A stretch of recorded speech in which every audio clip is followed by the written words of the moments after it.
Moving on now to the scandal involving the world-famous Ohio State University marching band. The former band director breaking his silence this morning, defending himself against charges of a sexualized culture among members that led to his ultimate firing. ABC's Alex Perez is in Columbus, Ohio with the story. Good morning, Alex. Good morning, Amy. Many of those performances made famous right here at Ohio Stadium. Now, all this started after a parent filed a complaint triggering a 2-month-long investigation. And for the first time, we're hearing from the former band director who insists he should have never lost his job. He's the mastermind behind some of the most intricate, jaw-dropping college marching band performances in the country.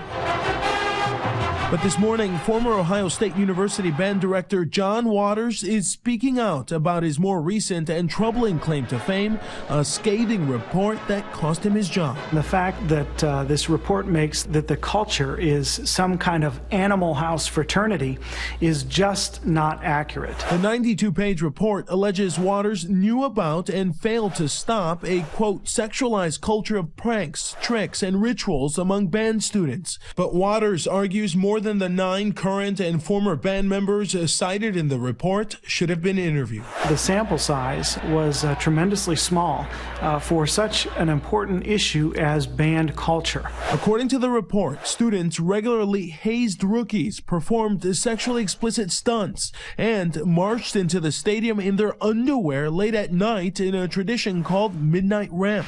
In a video statement, the university's president arguing firing Waters was the only solution. Even one instance of harassment or hazing or assault is one too many.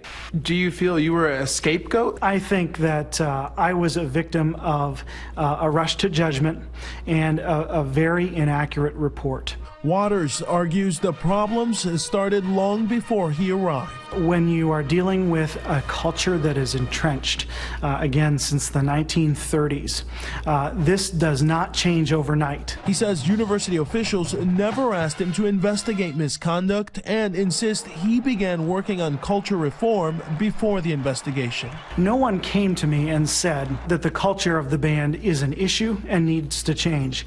I realized that myself. In a statement, Ohio State tells ABC News the former director was aware or reasonably should have known about this culture but failed to eliminate it, prevent its recurrence, and address its effects.